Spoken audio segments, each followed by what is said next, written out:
អូខេសួស្តីអ្នកទាំងអស់គ្នាតោះយើងមកមើលពីរបៀបដាក់ស្រមោលនៅលើផ្លែប៉ោមបែបនេះអូខេតោះចឹងកុំឲ្យខាតពេកយើងចូលបង្កើត layer ថ្មីមួយមកនៅក្នុង Photoshop យកពាក្យថា new នេះយើងដាក់ទំហំយកជា pixel ទំហំវាដាក់1080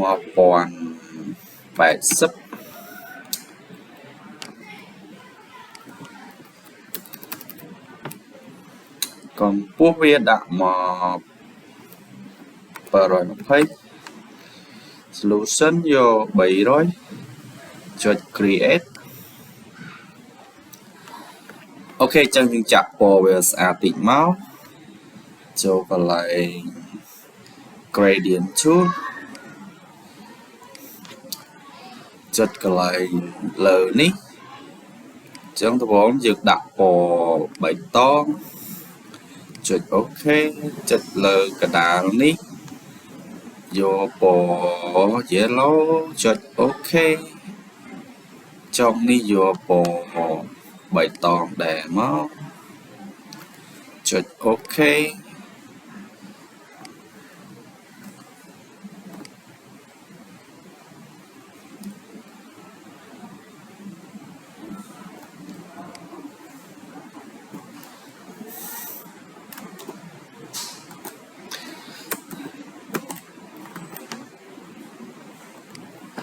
ចុះដាក់ពណ៌វាឲ្យរាងធំបន្តិចមកចុចអូខេចាក់ពណ៌មួយឲ្យស្អាតមក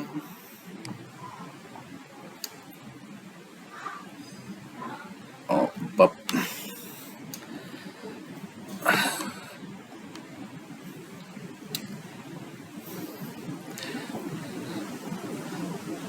ទាញផ្លែក្រូចមួយដាក់នេះផ្លែក្រូចផ្លែបកទាញមកដាក់បបធំពេកដាក់តូច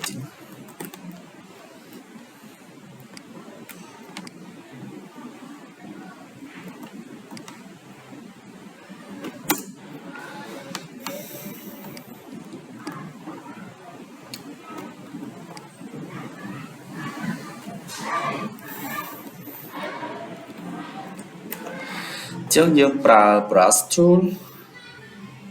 នេះខាងស្ដាំនេះ brush tool ចូលទៅ head ខាងលើនេះកន្លែងនេះយើងដាក់ទំហំបើសិនជាយើងមើលមើលផ្លេចយើងបង្កើត layer ថ្មីមួយមកចុចយក new layer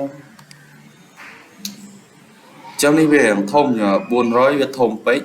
យើងដាក់ឲ្យតូចជាងនឹងតិចដាក់ត្រឹម200យ៉ាងតូចពេកដាក់200គត់នេះ200ប៉ុណ្ណេះចឹងយើងចុចពងមកនេះស្មៅ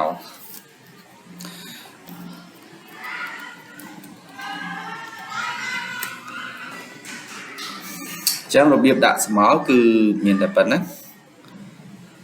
អរគុណច្រើនបាយបាយ